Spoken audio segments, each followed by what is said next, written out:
Komisi Pemilihan Umum Republik Indonesia telah menetapkan pasangan calon presiden dan calon wakil presiden nomor urut 2 sebagai pemenang pemilihan presiden 2024.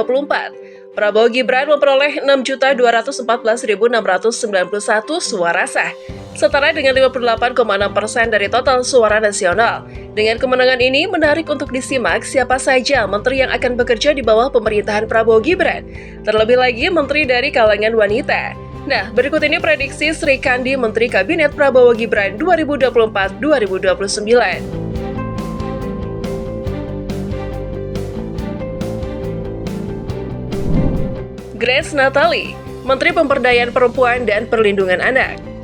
Kita mulai dari politisi muda yang pernah menjabat sebagai ketua pertama Partai Solidaritas Indonesia, yang diprediksi akan mengisi kursi sebagai Menteri Pemberdayaan Perempuan dan Perlindungan Anak karena dianggap sangat cocok untuk posisi tersebut, mengingat latar belakangnya dari Partai Koalisi Indonesia Maju yang turut berperan dalam kemenangan Prabowo Gibran dalam satu putaran.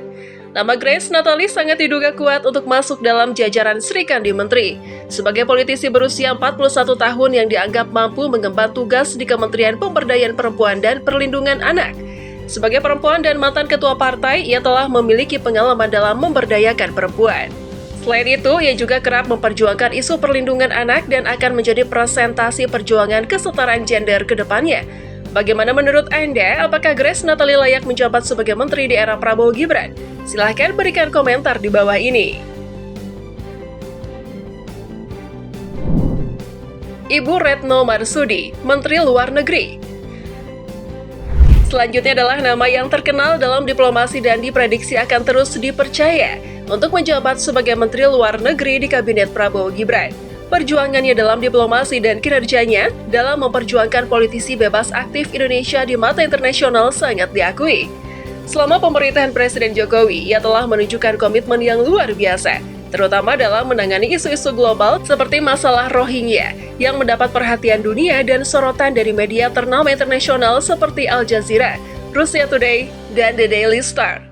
Ibu Retno telah menjabat sebagai Menteri Luar Negeri sejak Oktober 2014 hingga sekarang. Oleh karena itu, kuat dugaan bahwa diplomat berusia 61 tahun ini akan terus dipercaya oleh Pak Prabowo untuk mengisi posisi sebagai Menteri Luar Negeri. Apakah Anda juga sepakat dengan hal ini? Kinerjanya memang patut diacungi jempol. Sri Mulyani, Menteri Keuangan. Yang ketiga adalah sosok yang semua orang Indonesia pada tahu sepak terjang dan karirnya.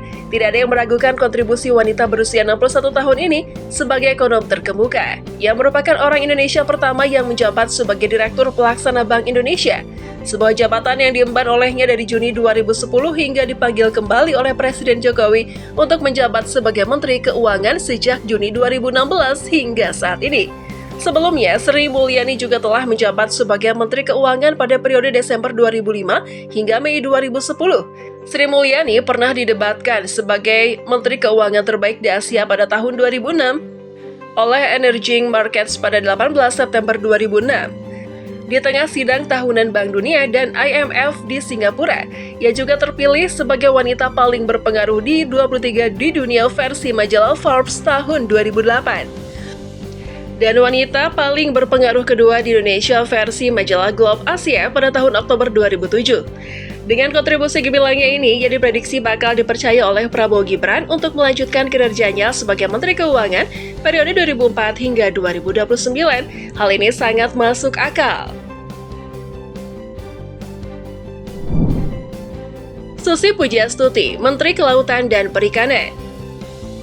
Selanjutnya adalah salah satu nama yang diprediksi akan menjadi Sri Kandi Menteri di Kabinet Prabowo Gibran, Ibu Susi yang kini berusia 59 tahun, sangat diinginkan oleh publik untuk kembali mengisi kursi sebagai Menteri Kelautan dan Perikanan.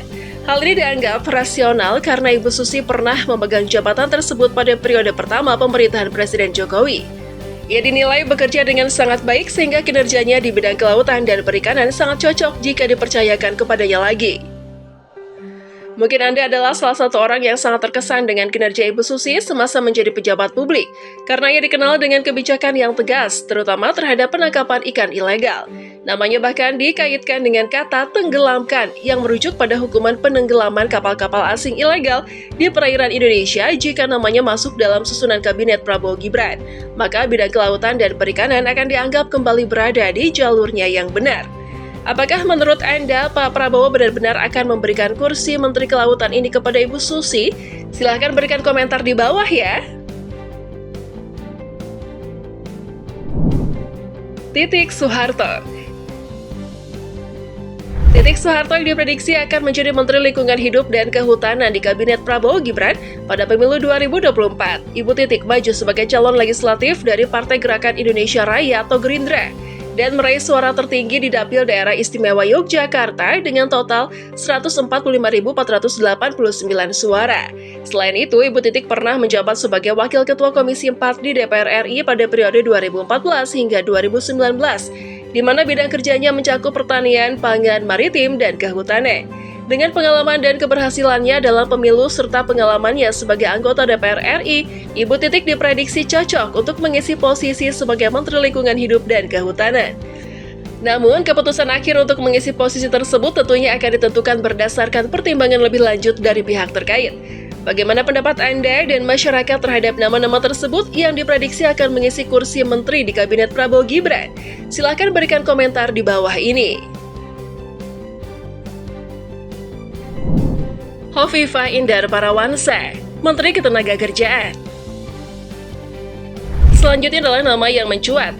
Sebelum terpilih sebagai Gubernur Jawa Timur pada tahun 2014 hingga 2018, politisi berusia 58 tahun ini telah dipercaya sebagai Menteri Sosial di era pertama pemerintahan Presiden Jokowi. Program Bantuan Keluarga Harapan atau PKH adalah program unggulannya saat menjabat di Kementerian Sosial yang dianggap peduli terhadap kebutuhan rakyat. Jika tidak maju dalam pemilihan Kepala Daerah Jawa Timur pada November 2024, Hovifah diprediksi akan diplot sebagai Menteri Ketenagakerjaan. Kiprahnya dalam dunia pemerintahan sebagai pemimpin dianggap cakap dalam memikirkan nasib warga Indonesia, terutama dalam hal peningkatan daya saing tenaga kerja, produktivitas, peran hubungan industrial, dan jaminan sosial bagi tenaga kerja. Pengalamannya sebagai menteri sebelumnya sedikit banyaknya bakal berpengaruh dalam peran barunya sebagai Menteri Ketenagakerjaan. Bagaimana pendapat Anda? Apakah setuju dengan Hovifah Indar Parawansa sebagai Menteri Ketenagakerjaan? Silahkan berikan komentar di bawah.